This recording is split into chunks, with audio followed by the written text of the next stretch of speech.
Is there good stuff on the cutting room floor? Hi everybody, my name is Greg Crable and this is my podcast, Something I Learned Yesterday, in which I take one issue from the world of publishing and try to explain it in about 3 or 4 minutes.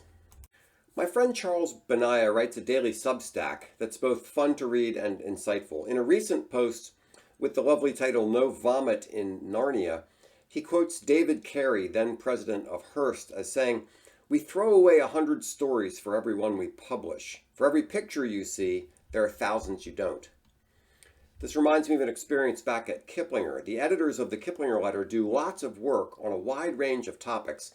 Then they take all that information and boil it down into a concise, crisp 4-page letter.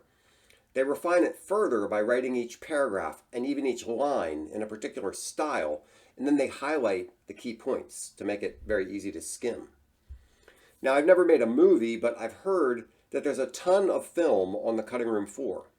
ChatGPT tells me it can be anywhere from 10 to 100 times as much as the final product. So for a 2-hour film, they might film anywhere from 20 to 200 hours of footage.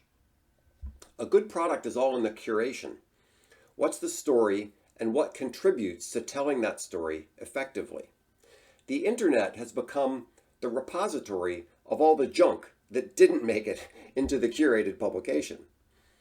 Charles points out the genius of Facebook, which is to allow the reader to curate his own information with the like button and other things. This conjures an image in my mind. On the one side, you have the consumer picking and choosing what he wants, and on the other side, you have the genius expert picking and choosing what the consumer should want. Ironically, Facebook played this both ways. On the one hand, users could affect what content they see with their likes and comments and attention. But on the other hand, Facebook famously decided what information people should not be able to see and censored things that they thought were best left unseen and unread. Now, where are you on this continuum? Are you the paternalistic editor who decides what news is fit to print? Or do you just give people what they want so long as you can monetize it? You're probably somewhere in between, and honestly, I'm not here to lecture on that subject. In my professional life, I focus on how to get things done. I don't quibble with people about their philosophies. I'm discussing this topic today to remind you that you should be getting and reviewing customer feedback.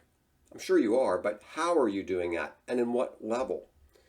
Do you have like buttons on your articles? Seems kind of strange, but why not? You don't have to show the answers. I wrote a science fiction book for children a few years ago, and I was concerned about the pace.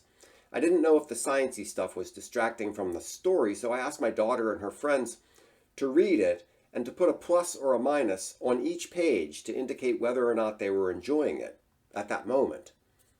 Unfortunately, we usually can't get that level of analysis, and I don't know why. Why doesn't Kindle tell authors where people stop reading a book? That is, where they've lost interest. And why doesn't Spotify tell you where people stop listening to a podcast? That would be valuable information. Today, I'd like to challenge you to think about ways you can get more granular feedback from your customers to fine-tune your product. I have some ideas myself, but I think it's good to go through the exercise. Give it a try, and please let me know what you come up with, or call me and we can chat about it. You'll see my contact information on the next slide. Thanks so much.